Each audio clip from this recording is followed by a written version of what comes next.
Hi, ഇന്ന് നമ്മൾ മാമ്പഴ പുളിശ്ശേരിയാണ് ഉണ്ടാക്കുന്നത്. അതിനായിട്ട് ചെറിയ 4 മാങ്ങ തൊലിയൊക്കെ കളഞ്ഞ് ഇവിടെ ചെറിയ പീസാക്കി എടുത്തിട്ടുണ്ട്. ഇത് നമ്മൾ കുക്ക് ചെയ്യുന്ന പാത്രത്തിനകത്തോട്ട് 4 പച്ചമുളക്, കറിവേപ്പില, മഞ്ഞൾ, വെള്ളം, ഒത്തിരി വെള്ളം ഒഴിക്കുന്നില്ല, വേകാൻ ആവശ്യമായ വെള്ളവും കൂടെ ഒഴിച്ച് നമുക്ക് ചെറിയ ഫ്ലെയിമിൽ ഒന്ന് അടച്ച് വെച്ച് വേവിക്കാം. ഉപ്പിടാൻ മറക്കരുത് കേട്ടോ. ഉപ്പും കൂടി ഇട്ട് അതൊന്ന് വെന്ത് വരുമ്പോഴത്തേനും നമുക്ക് അരപ്പ് തയ്യാറാക്കാം. ആവശ്യത്തിന് തേങ്ങ എടുക്കുക, 2 അല്ലി വെളുത്തുള്ളി, 3 ചുവന്നുള്ളി, പിന്നെ 1/2 സ്പൂണ് ചെറിയ ജീരകം, പിന്നെ കുറച്ച് മഞ്ഞൾ പൊടി, പിന്നെ ഇത് അരയാൻ ആവശ്യമായ വെള്ളവും കൂടെ ചേർത്ത് നല്ല പേസ്റ്റ് രൂപത്തിൽ അരച്ചെടുക്കുക. അപ്പോൾ നമ്മുടെ മാങ്ങ ഇവിടെ വെന്ത് റെഡിയായിട്ടുണ്ട്. നമ്മൾ ഈ അരച്ച് വെച്ചിരിക്കുന്ന കൂടെ നമുക്ക് ഇതിനകത്തോട്ട് ആഡ് ചെയ്ത് 2 മിനിറ്റ് ഒന്ന് അരപ്പൊന്ന് വേകുന്നിടം വരെ കുക്ക് ചെയ്തെടുക്കുക.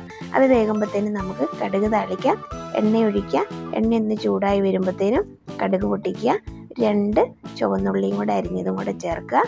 അതൊന്ന് മൂത്ത് വരുമ്പോഴത്തേനും വറ്റൽമുളക്, കറിവേപ്പില ഇതെല്ലാം കൂടെ ചേർക്കുക. അപ്പോൾ നമ്മുടെ മാങ്ങ ഇവിടെ റെഡിയായിട്ടുണ്ട്. അതിനകത്തോട്ടൊന്ന് തണുത്ത് വരുമ്പോഴത്തേനും നമുക്ക് ഒരു ചെറിയ കപ്പിൽ തൈരും കൂടെ ചേർത്ത് മിക്സ് ചെയ്തെടുക്കാം. ചൂടോടെ ചേർക്കാൻ പാടില്ല, പിരിഞ്ഞു പോകും. എന്നതിന് ശേഷം നമ്മൾ താളിച്ച് വെച്ചിരിക്കുന്ന കടുകും കൂടെ പൊട്ടിച്ച് നമുക്ക് അതിനകത്തോട്ട് വെക്കാം. പൊട്ടിച്ച് മാടെ ഇളക്കരുത്, 2 മിനിറ്റ് ഒന്ന് മൂടി വെക്കുക, അതിന് ശേഷം ഇളക്കുക.